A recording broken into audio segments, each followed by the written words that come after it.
Hi అండి. నాకు గోరుమిటీలు చేయడం పెద్ద రాదు, కానీ మా అబ్బాయి అడిగాడని చేశాను. వీటిని చూస్తుంటే నాకు 10th క్లాస్లో మైక్రో క్యాండ్రియా అని అవి గుర్తొచ్చాయి అన్నమాట.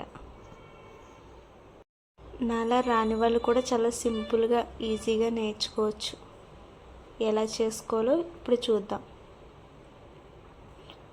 ఫస్ట్ ఒక బౌల్ తీసుకుని 1/2 kg పిండి, మైదా పిండిని వేసుకున్నాను. తర్వాత అందులోనే 1/2 కప్పు బొంబాయి రవ్వ, 1/2 కప్పు సగానికి నెయ్యి, చిటికెడు సాల్ట్ వేసుకుని బాగా ముద్ద అయ్యేంత వరకు కలిపేసుకోవాలి. తర్వాత ఒక కప్పుతో వాటర్ని తీసుకుని కొంచెం కొంచెంగా పోసుకుంటూ చపాతీ పిండిలా సాఫ్ట్గా కలిపేసుకోవాలి. ఇలా కలుపుకున్న పిండిని 1 అవర్ పాటు నానబెట్టేసుకుందాం. రవ్వ బాగా నాని గోరుమిటీలు మంచిగా గుల్లగా వస్తాయి అన్నమాట. తర్వాత చూపించిన విధంగా పిండి ముద్దను తీసుకుని చేతితో ప్రెస్ చేస్తూ, గోరుమిటీలు తయారు చేసే ఎక్స్పర్ట్స్ అయితే సింగిల్ హ్యాండ్తో చేసేస్తారు, కానీ మనం అంత టాలెంటెడ్ కాదు కాబట్టి ఇలా 2 హ్యాండ్స్ యూజ్ చేస్తూ చూపించిన విధంగా ఒక చేతిలో బొటన వేలుపై పిండి ముద్దను పెట్టి ఇంకో చేతితో అలా సింపుల్గా నొక్కేసుకుంటే గోరుమిటీలు రెడీ అయిపోతాయి. ఇది ప్రాసెస్ మనం బాగా చూసి చేస్తే బాగుంటుంది. చెప్పేదానికన్నా చూసి నేర్చుకుంటే చాలా సింపుల్గా అర్థమవుతుంది. బాగా వేడైన ఆయిల్లో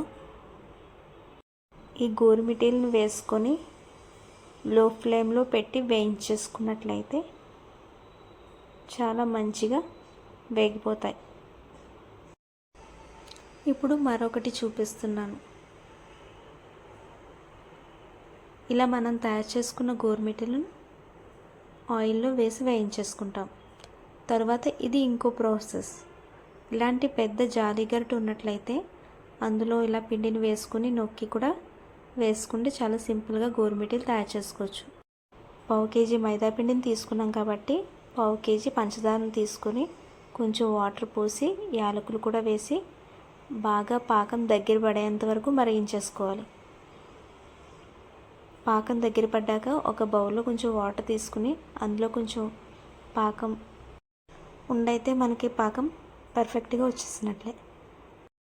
ఇలా తయారైన పాకంలో మనం తయారు చేసుకున్న గోరుమిటీలను వేసుకుని స్టవ్ ఆఫ్ చేసేసుకోవడమే.